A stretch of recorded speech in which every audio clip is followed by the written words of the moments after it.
నమస్తే. చింతగింజలతో అంబలి ఎలా తయారు చేసుకోవాలో ఇప్పుడు చూద్దాం. ముందుగా చింతగింజల్ని కొంచెం దోరగా వేయించుకుని ఒక 5-6 గంటలు నీళ్ళలో నానబెడితే దాని పుట్టు వచ్చేస్తుంది. దాన్ని కొంచెం ఎండలో పెట్టుకుని ఆరిన తర్వాత దాన్ని పొడి చేసుకుంటే ఆ పొడి అనేది ఇలా తయారవుతుంది మనకి. లేదంటే ఆయుర్వేద షాపుల్లో చింతగింజల పొడి దొరుకుతుంది. మంచి కంపెనీది తెచ్చుకుని దాన్ని కూడా ఉపయోగించుకోవచ్చు. ముందుగా దీన్ని ఎలా తయారు చేసుకోవాలో చూద్దాం. ఒక గిన్నె తీసుకుని దానిలో ఒక గ్లాసు వాటర్ పోయండి.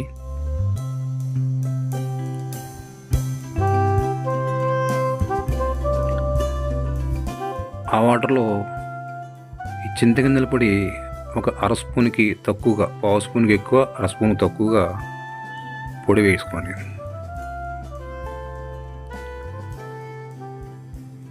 తర్వాత మళ్ళీ ఇంకో గ్లాసు వాటర్ పోయండి.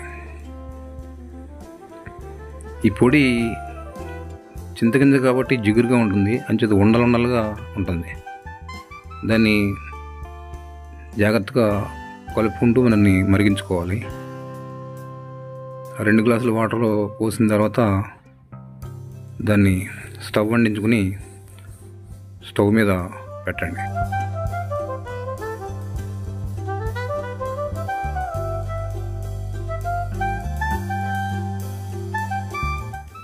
నీళ్లు కొంచెం వేడెక్కిన తర్వాత మంట తగ్గించుకుని సిమ్లో పెట్టుకోవాలి. మొత్తం అంతా తక్కువ మంట మీదే మరిగించుకోవాలి.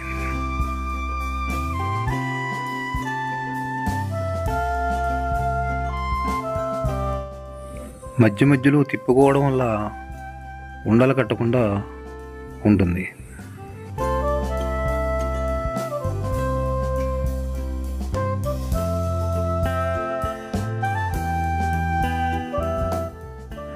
ఈ చింతగింజ అంబలి దేనికి పనిచేస్తుందో ఇప్పుడు చూద్దాం. ఈ రోజుల్లో చాలామందిని బాధించే సమస్య జాయింట్ పెయిన్స్. ఈ జాయింట్ పెయిన్స్ అనేది 2 జాయింట్లకి మధ్యలో జిగురు లాంటి పదార్థం, గుజ్జు అనేది ఉంటుంది. దాన్ని మృదులాస్థి కూడా అంటారు కదా. అది అరిగిపోవడం వల్ల 2 ఎముకలు ఒకదానికొకటి రాసుకుని ఆ నొప్పి అనేది మనకు వస్తూ ఉంటుంది. ఈ గుజ్జు అరిగిపోవడం వల్లనే మనకి మోకాళ్ళ నొప్పులు, వెన్ను నొప్పులు వస్తూ ఉంటాయి. కాళ్ళు ముడుచుకున్నప్పుడు మోకాళ్ళ దగ్గర కటకటమని సౌండ్ వస్తుంది. అది ఈ గుజ్జు అరిగిపోవడం వల్ల వచ్చే సమస్య. అయితే దానికి ఎన్ని మందులు వాడినా మనకు తాత్కాలిక ఉపశమనం ఉంటుంది తప్ప గుజ్జు మాత్రం పెరగదు. కొంతకాలానికి దానికి రాడ్ వేయవలసిన పరిస్థితి వస్తుంది.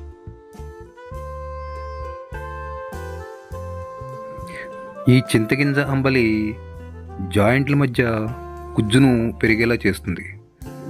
గుజ్జును పెంచడంలో దీనిని మించినది లేదు.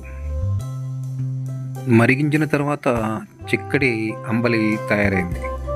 దీనికి రుచి కోసం పంచదార కొంత కలుపుకోవచ్చు.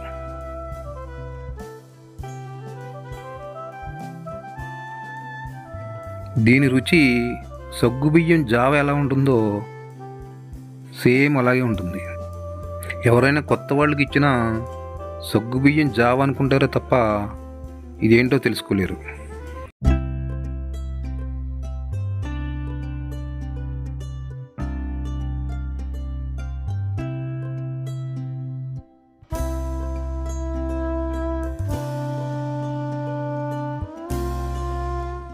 అంబలి రెడీ అయింది. స్టవ్ కట్టేసుకుని గిన్నెను కిందకు దింపి ఒక పక్కన పెట్టుకుని అది చల్లారే వరకు, అంటే గోరువెచ్చగా అయినా తాగొచ్చు, లేదా చల్లారిన తర్వాత అయినా తాగవచ్చు.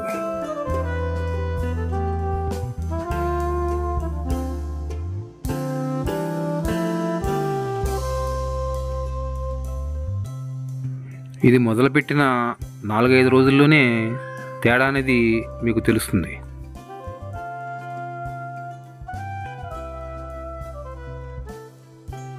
ఈ అంబలిని ఉదయం లేచిన తర్వాత మొహం కడుక్కుని పరగడుపున, అంటే ఏమీ తీసుకోకుండా దీన్ని తాగాలి. తాగిన తర్వాత ఒక అరగంట గంట వరకు ఏమీ తినడం కానీ తాగడం కానీ చేయకూడదు. అయితే ఈ చింతగింజల పొడి మోతాదు ఎక్కువైతే మలబద్ధకం, ఎలర్జీ లాంటివి కనిపిస్తాయి.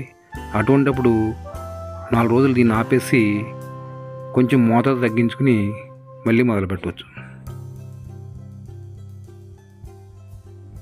దీన్ని ప్రయత్నించి చూసి ఎలా ఉందనేది కామెంట్ రూపంలో నాకు తెలియజేయండి. నమస్తే.